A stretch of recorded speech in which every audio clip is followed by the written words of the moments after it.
وقتتون بخیر دوستان. به کانال ببینید یاد بگیر در یوتیوب خوش اومدید. خوشحال میشیم ما رو سابسکرایب کنید و برای اطلاع از ویدیوهای بعدی روی علامت زنگوله کلیک کنید. در این ویدیو به فواید فوق‌العاده سرکه سیب برای پوست صورت میپردازیم، پس در ادامه با ما همراه باشید.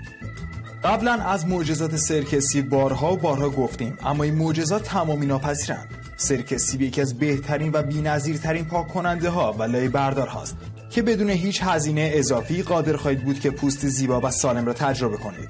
سرکه سیب حاوی آلفا هیدروکسی اسید یکی از اسیدهای قدرتمندی است که سلولهای مرده پوست را پاکسازی کرده و پوست را احیا می‌کند. از بین برنده لکه‌های پوستی. لکه‌های پوستی که مخصوصاً بعد از پا به سن گذاشتن روی صورت پدیدار می‌شوند، بعد از استفاده از سرکه سیب برطرف می‌شوند.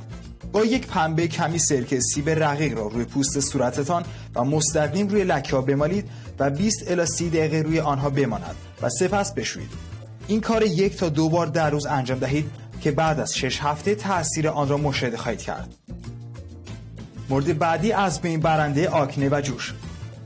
بسیاری از بازیگرانی که شما به داشتن پوست زیبایشان غبطه می‌خورید، مانند اسکارلت جوانسون و هیلاری داف، از سرکه سیب به عنوان ضد جوش و پاک کننده صورت استفاده می‌کنند. سرکه طبیعی با باز کردن منافذ طبیعی پوست به پوست شما اجازه می‌دهد تا تنفس کند و در درمان آکنه و جوش بسیار مؤثرم هست. سرکه سیب دارای ماده‌ای به نام اسید مالیک است که خواص ضد باکتری و ضد قارچ و همچنین ضد ویروسی دارد و از بروز عفونت و جوش‌های پوستی جلوگیری خواهد کرد. همچنین سرکه سیب نه تنها چربی اضافه پوست را میگیرد، بلکه pH پوست را هم تنظیم می‌کند و چربی پوستتان را متعادل می‌کند. می‌توانید به صورت موضعی و مستقیم با یک پنبه سرکه سیب را روی صورتتان بزنید و همچنین می‌توانید یک قاشق چایخوری سرکه سیب به علاوه یک لیوان آب گرم را صبح ناشتا کنید.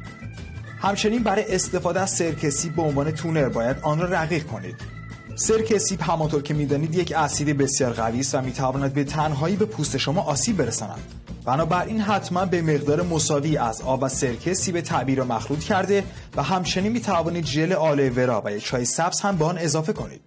به مرور زمان و وقتی که پوست شما عادت کرد، می‌توانید به تدریج غلظت آن را زیاد کنید.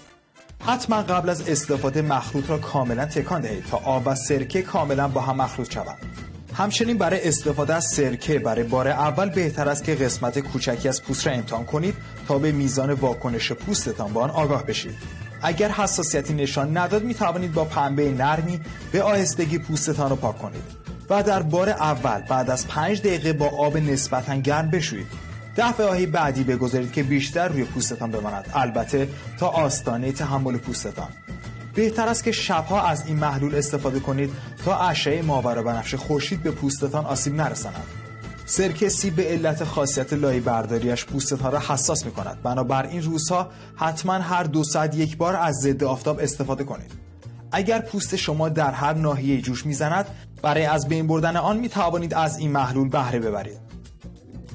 اما استفاده از سرکه سیب برای جوش‌های پس از اصلاح، این مورد برای آقایان است. سرکه سیب حاوی اسید استیک است که از عفونت جلوگیری می‌کند و با نرم کردن پوست جوش‌های بعد از اصلاح را از بین می‌برد.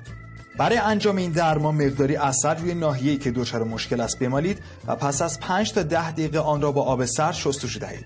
سپس مقداری سرکه سیب را با یک تکه پنبه روی آن ناحیه بمالید و اجازه بدید در معرض هوا خشک شود. برای رسیدن به نتایج مورد انتظار این روش را چند بار در روز تکرار کنید. ماسکی برای از بین بردن چین و چروک صورت. 2 لیوان آب، 3 قاشق چایخوری سرکه سیب را داخل یک قابلمه بجوشانید. منتظر بمانید تا محلول سرد شود. ابتدا صورت خود را بخار دهید و وقتی این کارها را انجام دادید، آب و سرکه سیب را با هم مخلوط کنید و روی صورت خود بزنید. این کار می‌تواند 2 بار در هفته انجام شود. روشی دیگر به این صورت است که در آن 1 قاشق چایخوری شیر و 1 قاشق چایخوری سرکه سیب نیاز دارید و همچنین 1 قاشق چایخوری عسل. تمام این مواد را با هم مخلوط کرده و در ناحیه سینه و گردن بزنید. 20 دقیقه صبر و بعد پاک کنید. می توانید 1 بار در این هفته این کار را انجام بدید. از مخلوط سرکه سیب و آب همچنین می توانید در درمان آفتاب سوختگی استفاده کنید. سرکه سیب برای درمان آفتاب سوختگی کاربردهای بسیاری دارد و همچنین به تسکین درد و تسریع فرآیند التیام کمک خواهد کرد. نصف یک فنجان سرکه سیب را با 4 فنجان آب مخلوط کنید و یک حوله را با محلول خیس کنید و روی پوست آفتاب سوخته بزنید. برای مدتی آن را ماساژ بدید. این کار را چند بار در روز و به مدت 1 هفته هر روز تکرار کنید تا شرایط شما بهبود پیدا کند. سرکه سیب نرم کننده پوست. سرکه سیب خاصیت سفت کنندگی دارد که با افزایش جریان خون به پوست و به حداقل رساندن منافذ پوست کمک خواهد کرد. همچنین یک درمان خوب برای آنهایی است که پوست چربی دارند. همچنین سطح pH پوست را هم تنظیم خواهد کرد. همچنین سرکه سیب خاصیت درمان بوی بدن را هم دارد. در واقع بعد از شستن بدن در حمام، زیر بغل را با دستمالی که قبلا در سرکه سیب خوابانده شده تمیز کنید. این کار از بوی بد بدن جلوگیری خواهد کرد. این ماده همچنین بسیار مفید در مراقبت از پوست هم است. باکتری هایی را که موجب بوی بد بدن میشوند را از بین میبرد و باعث شادابی و تازگی پوست خواهد شد. برای پوست‌های خشک و همچنین رفع پوسته شدن پوست. سرکه سیب پوست را تسکین داده و نرم و انعطاف پذیر خواهد کرد. در واقع اسید هیدروکسیل سلول‌های مرده پوست را از بین میبرد و سلول‌های سالم پوست را نشان میدهد. برای استفاده از این مورد شما نیاز به وان حمام، تشت یا لگن آب دارید. کمی سرکه سیب را در وان آب گرم بریزید و 15 تا 20 دقیقه در آن بنشینید. به اسید محافظ اجازه بدید تا پوست شما را خیس کند. برای حفظ سطح pH پوست خود را با این برنامه تطبیق دهید. در واقع بیش از 15 تا 20 دقیقه در وان حمام ننشینید. البته در استفاده از سرکه سیب به این موارد حتما دقت کنید. برای بار اول بیش از حد نگذارید که تونری که معرفی کردیم روی بدنتان بماند، چون باعث واکنش آلرژیک به سرکه سیب می شود. برای استفاده از سرکه سیب از 1 بار در روز شروع کنید. موقعی که مطمئن شدید با آن آلرژی ندارید می توانید آن را به 2 بار در روز هم افزایش بدید. برای نسبت آب به سرکه هیچ مقدار دقیق وجود ندارد. بهترین راه برای فهمیدن این موضوع آزمایش و تشخیص آن توسط خود شماست. سعی کنید که سرکه سیب رقیق نشده را برای پوستتان قرار ندید، چون سرکه سیب یک نوع اسید است و میتواند باعث آسیب به پوست شود. همچنین تونری را که برای استفاده از سرکه سیب برای از بین بردن جوش و آکنه معرفی کردیم را از چشم و نواحی دور چشم حتما دور نگه دارید. افرادی که پوست حساسی دارند نباید از این تونر استفاده کنند، چون میتواند باعث آسیب بیشتر به آنها شود. بعضی از افراد هم ممکن است که قبل از ظاهر شدن فواید تونر مشکل آکنه آنها بدتر شود. برای داشتن بهترین نتایج تونر را به آرامی روی پوستتان قرار بدید. در حفظ سلامت پوست با سرکه سیب مانند دارویی طبیعی عمل می‌کند که شادابی را به پوست برمیگرداند، جریان خون را تسریع می‌کند و همچنین پوست را سفت و صاف خواهد کرد. از این رو سرکه سیب ماده‌ای فوق‌العاده به شما می‌رود و اثر مراقبت و شفابخشی آن بر بسیاری از مصرف کنندگان ثابت شده است.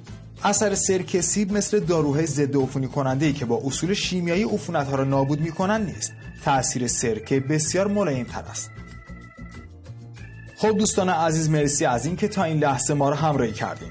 امیدواریم که مطالب گفته شده در این ویدیو برای شما مفید واقع بشه و به کارتون بیاد. برای حمایت از ما ویدیو رو لایک کنید، کانال رو سابسکرایب کنید و روی علامت زنگوله بزنید تا از ویدیوهای بعدی ما به محض انتشار باخبر بشین. همچنین اگه نظری درباره این ویدیو و یا هر نظر دیگه‌ای که دارید در قسمت کامنت ها برای ما بنویسید. ما مشتاقانه منتظر شنیدن نظرات خوب شما دوستان و عزیزان هستیم. تا یک برنامه دیگه، خدا نگهدار.